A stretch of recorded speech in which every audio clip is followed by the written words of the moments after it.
یعنی اگر کوئی روزے بھی رکھے اور مسکین کو کھانا بھی کھلائے تو یہ اس کے لیے بہتر ہوگا۔ پھر آگے اللہ تعالیٰ فرما رہے ہیں کہ اور روزہ رکھو یہ تمہارے لیے بہتر ہے اگر تم جانو رمضان کا مہینہ وہ ہے جس میں قرآن نازل کیا گیا لوگوں کے لیے ہدایت بنا کر اور ہدایت اور حق و باطل کے درمیان امتیاز کی روشن دلیلوں کے ساتھ، تو جو کوئی بھی تم میں سے اس مہینے کو پائے تو اس پر لازم ہے کہ وہ روزے رکھے، اور جو کوئی بیمار ہو یا سفر پر ہو تو وہ تعداد پوری کر لے دوسرے دنوں میں۔ اللہ تعالیٰ تمہارے ساتھ آسانی چاہتا ہے اور وہ تمہارے ساتھ سختی نہیں چاہتا تاکہ تم تعداد پوری کرو۔ مریض یا سفر کے دوران جو روزے چھوٹ جائیں تمہیں دوسرے دنوں میں ان کی تعداد پوری کرنی ہوگی۔ وہ جو ایک رعایت تھی کہ فدیہ دے کر فراغ ہو جاؤ وہ اب منسوخ ہو گئی ہے۔ پھر آگے اللہ تعالیٰ فرما رہے ہیں کہ اور تاکہ تم بڑائی کرو اللہ کی اس پر جو ہدایت اس نے تمہیں بخشی ہیں اور تاکہ تم شکر کر سکو۔ اور اے نبی صلی اللہ علیہ وآلہ وسلم جب میرے بندے آپ سے میرے بارے میں سوال کریں تو ان کو بتا دیجئے کہ میں تمہارے قریب ہوں۔ میرے نزدیک یہ دنیا میں حقوق انسانی کا سب سے بڑا منشور میغنا کاٹ ہے کہ اللہ اور بندے کے درمیان کوئی فاصلہ نہیں ہے۔ فاصلہ اگر ہے تو وہ تمہاری اپنی خباثت ہے۔ اگر تمہاری نیت میں فساد ہے کہ حرام خورمی تو کرنی ہی کرنی ہے تو اب کس منہ سے اللہ سے دعا کرو گے؟ لہٰذا کس پیر کے پاس جاؤ گے کہ آپ دعا کر دیجئے؟ یہ نذرانہ حاضر ہے۔ بندے اور خدا کے درمیان خود انسان کا نفس حائل ہے اور کوئی نہیں، ورنہ اللہ تعالیٰ کا معاملہ تو یہ ہے کہ اس تک تو پہنچنے کا واسطہ کوئی پوپ نہیں، کوئی پنڈت نہیں، کوئی دیو نہیں، کوئی دیوی نہیں، کوئی پیر نہیں، جب چاہو اللہ سے ہم کلام ہو جاؤ۔ علامہ اقبال نے کیا خوب کہا ہے کہ کیوں خالق و مخلوق میں حل رہے پردے، پیرانے کلیساں کو کلیساں سے اٹھا دو۔ اللہ تعالیٰ نے واضح فرما دیا ہے کہ میرا ہر بندہ جب چاہے جہاں چاہے مجھے سے ہم کلام ہو سکتا ہے۔ پھر آگے اللہ تعالیٰ فرما رہے ہیں کہ میں تو ہر پکارنے والے کی پکار کا جواب دیتا ہوں جب بھی اور جہاں بھی وہ مجھے پکارے، بس انہیں چاہیے کہ وہ میرا حکم مانیں اور مجھ پر ایمان رکھیں تاکہ وہ صحیح راہ پر رہیں۔ یعنی اللہ تعالیٰ پر ایمان رکھنے اور اس کے احکام پر چلنے کا یہ نتیجہ نکلے گا کہ وہ راشد و ہدایت کی راہ پر گامزن ہو جائیں گے۔ پھر آگے اللہ تعالیٰ فرما رہے ہیں کہ حلال کر دیا گیا ہے تمہارے لیے روزے کی راتوں میں بے حجاب ہونا اپنی بیویوں سے، یعنی احکام روزہ سے۔ یہ آیت بڑی طویل ہے۔ یہود کے ہاں شریعت موسوی میں روزہ شام کو ہی شروع ہو جاتا تھا اور رات بھی روزے میں شامل تھی، چنانچہ تعلق زن و شو بھی قائم نہیں ہو سکتا تھا۔ ان کے ہاں سحری وغیرہ کا بھی کوئی تصور نہیں تھا۔ جیسے ہی رات کو سوتے روزہ شروع ہو جاتا اور اگلے دن غروب آفتاب تک روزہ رہتا۔ ہمارے ہاں روزے میں نرمی کی گئی ہے۔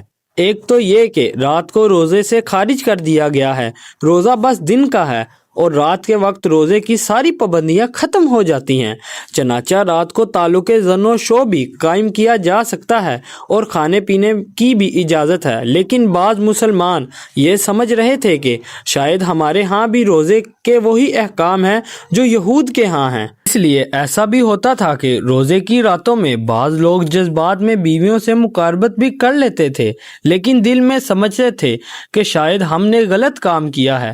یہاں اب ان کو اطمینان دلایا جا رہا ہے کہ تمہارے لیے روزے کی راتوں میں اپنی بیویوں کے پاس جانا حلال کر دیا گیا ہے۔ پھر آگے اللہ تعالیٰ فرما رہے ہیں کہ وہ پوشاک ہیں تمہارے لیے اور تم پوشاک ہو ان کے لیے، یعنی وہ تمہارے لیے لباس ہیں اور تم ان کے لیے لباس ہو۔ جیسے لباس اور جسم میں کوئی پردہ نہیں، ایسے ہی بیوی اور شوہر کے درمیان کوئی پردہ نہیں ہے، خود لباس ہی تو پردہ ہے۔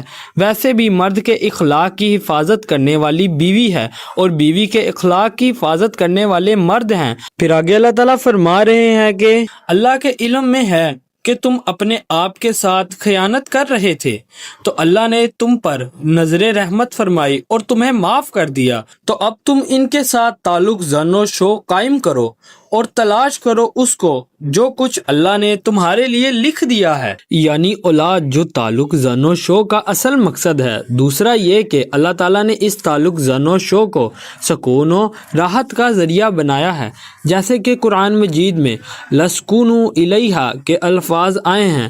اس تعلق کے بعد اصحاب کے تناؤ میں ایک سکون کی کیفیت پیدا ہو جاتی ہے، اور اس میں یہی حکمت ہے کہ رسول اللہ صلی اللہ علیہ وآلہ وسلم اپنے ہر سفر میں ایک زوجہ محترمہ کو ضرور ساتھ رکھتے تھے، اس لیے کہ قائد اور سپہ سالار کو کسی وقت کسی ایسی پریشان کن صورتحال میں فیصلے کرنے پڑتے ہیں کہ جذبات اور احساس پر دباؤ ہوتا ہے۔ پھر آگے اللہ تعالیٰ فرما رہے ہیں کہ اور کھاؤ پیو یہاں تک کہ واضح ہو جائے تمہارے لیے فجر کی سفید دھاری رات کی سیاہ دھاری سے، پھر رات تک روزے کو پورا کرو اور ان سے مباشرت مت کرو جب تم مسجدوں میں حالات اعتکاف میں ہو تو، یعنی یہ رعایت جو تمہیں دی جا رہی ہے اس میں ایک استثناء ہے کہ جب تم مسجدوں میں اعتکاف میں ہو تو پھر اپنی بیویوں سے رات کے دوران بھی کوئی تعلق قائم نہ کرو۔ پھر آگے اللہ تعالیٰ فرما رہے ہیں کہ یہ اللہ کی مقرر کی ہوئی حدود ہیں، بس ان کے قریب بھی مت جاؤ۔ اسی طرح اللہ واضح کرتا ہے اپنی نشانیاں لوگوں کے لیے تاکہ وہ تقوی کی روش اختیار کر سکیں۔ اب اس رکوع کی آخری آیت میں بتایا جا رہا ہے کہ تقوی کا معیار کیا ہے۔ روزہ اس لیے فرض کیا گیا ہے اور یہ سارے احکام تمہیں اسی لیے دیے جا رہے ہیں تاکہ تم میں تقوی پیدا ہو جائے۔ پھر آگے اللہ تعالیٰ فرما رہے ہیں کہ اور تم اپنے مال آپس میں باطل طریقے سے ہڑپا نہ کرو اور اس کو ذریعہ نہ بناؤ احکام تک پہنچنے کا، تاکہ تم لوگوں کے مال کا کچھ حصہ ہڑپ سکو گناہ کے ساتھ، اور تم اس کو جانتے بوجھتے کر رہے ہو۔ یہ تھا سورۃ بقرہ کا 23 رکوع۔ کل ہم سورۃ بقرہ کا 24 رکوع ڈسکس کریں گے اور اس سے ہدایت حاصل کریں گے۔ So make sure you follow guys and repost all the series of Quran and subscribe our YouTube channel series of Quran. جزاک اللہ خیر۔